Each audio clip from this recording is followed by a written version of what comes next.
اور پہلے وہ گیا اپنے چچا کے پاس، اس کی ماں بیوہ تھی اور اس کا لباس پھٹ گیا تھا، اور وہ اپنے چچا کے پاس گیا تو اس نے دتکار دیا۔ ماں نے اس کو روکا تھا بیٹا نہ جانا، لیکن اس نے کہا کہ تیرے بدن کے اوپر جو لباس ہے وہ بھی پھٹ گیا اور جگہ جگہ سے جسم جھلک رہا ہے، تو میں اپنے چچا سے آپ کے لیے لباس لے کے آتا ہوں۔ پھر جو رویہ اس نے اختیار کیا تو واپس روتا ہوا آ رہا تھا، تو کسی نے راستے نے پوچھا کہ کیا ماجرا ہوا؟ اس نے کہا چچا کے پاس گیا تھا ماں کے لیے لباس لینے، اس نے دلا کے بھیج دیا۔ اللہ اکبر۔ تو اس نے کہا کہ جا سین حرم میں محمد نام کا ایک شخص بیٹھا ہوا ہے، اگر تو اپنا دکھڑا اس کے سامنے پیش کرے تو وہ امید ہے تمہیں رد نہیں کریں گے، لیکن سن لے ان کا دین کوئی اور ہے۔ اللہ اکبر۔ اپنے ماں کے پاس آیا تو ماں کو کہا کہ چچا نے دلا کے بھیج دیا، لیکن آپ کی حالت مجھ سے دیکھی نہیں جا رہی۔ بچہ ابھی شعور کی منزلوں میں قدم رکھ رہا تھا، پہلے بہت چھوٹا تھا، اب اس کے اندر ایک جذبات تھے بچے کے اندر۔ تو ماں نے کہا کہ بیٹا نہیں، ان کے پاس نہیں جانا، سنا ہے کہ جو ان سے ملے دین دھرم چھین لیتے ہیں اس کا۔ اللہ اکبر۔ تو حضور علیہ الصلوۃ والسلام کے پاس جانے سے ماں روکنے لگی، لیکن بچے نے کہا کہ امی میں پکا رہوں گا، بتوں کا وفادار رہوں گا، تم اس ٹینشن کو، اس پریشانی کو چھوڑ دو۔ اور حضور کی خدمت میں حاضر ہوا۔ حضور صحن حرم میں چادر اوڑے بیٹھے ہوئے تھے، اور جا کے کہنے لگا میں پہلے بات آپ سے کر لیتا ہوں، آپ کا دین میں نے قبول نہیں کرنا۔ حضور مسکرا کے بولے بیٹا بتاؤ کس لیے آئے ہو؟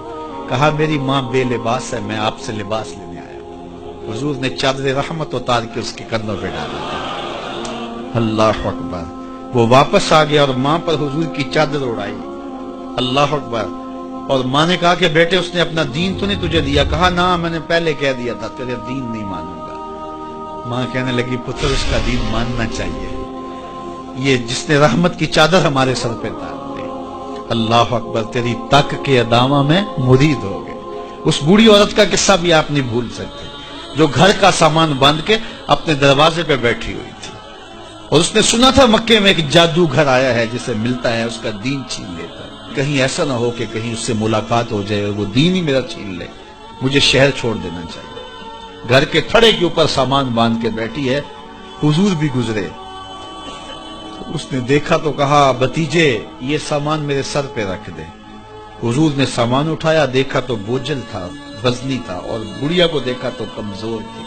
تو کہا کہ بڑھیا اگر چاہو تو جہاں چاہتی ہو، میں خود نہ چھوڑا۔ اس نے کہا اس سے بڑی مہربانی کیا ہوگی؟ حضور نے سامان اٹھایا ہوا ہے اور بڑھیا سے باتیں بھی کرتے جا رہے ہیں۔ تو بڑھیا کو کہا کیوں جا رہی ہے؟ اس نے کہا کہ سنا ہے یہاں ایک جادوگر ہے جو لوگوں کا دھرم لوٹ لیتا ہے، لوگوں کا دین لوٹ لیتا ہے۔ میں نے ساری زندگی بتوں سے وفا کی، میرے آباء و اجداد نے بتوں سے وفا کی ہے، میں چاہتی ہوں دین اجداد ہاتھ سے چھوٹ نہ جائے، آخر اس شہر میں رہتی ہوں کہیں مل نہ جائے۔ خیر حضور نے کچھ نہیں کہا، اس کا سامان نہیں پھینک دیا کہ ٹھیک ہے تم پھر جاؤ۔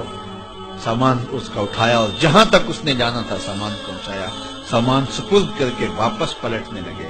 تو اس نے کہا بچے اپنا نام تو بتا دے، لوگ کہیں گے کہ مکہ چھوڑ آئی ہو تو بتاؤں گی ایک جادوگر کے دکھ سے چھوڑ آئی ہوں، تو وہ کتنا برا بھلا کہیں گے شہر مکہ کو کہ جس مکہ سے لوگ نقل مکانی کرنے پہ مجبور ہو گئے۔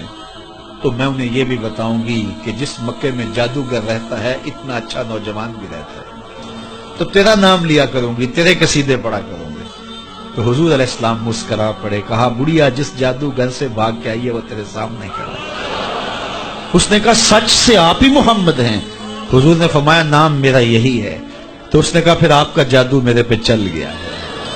اللہ اکبر۔ تیری تک کے ادامہ میں مرید ہو گئی، لوگوں کی خدمت کریں، بوڑھوں کے کام آئیں، دکھیوں کے کام آئیں، مصیبت زدہ کے کام آئیں۔ حضور یتیم ہو کے یتیم پرور تھے، لاچاروں کی مدد کرتے، لوگوں کے گھروں میں پانی بھر کے دے دیتے، اور دکھیوں کے کام آ جاتے اور مصیبت زدوں کے کام آ جاتے۔ تو حضور سے پیار کرنے والوں، امت میں آپس میں حسد نہ پھیلاؤ، بغض نہ کرو، نفرتوں کے پہاڑ کھڑے نہ کرو، ایک دوسرے سے پیار کرو، جڑو، امت وحدہ بنے، اور اپنے ماحول کو، اپنی معاشرت کو ایک خوبصورت معاشرت کا رنگ دو، اور اپنی زندگی کو حضور کے نام کر دو۔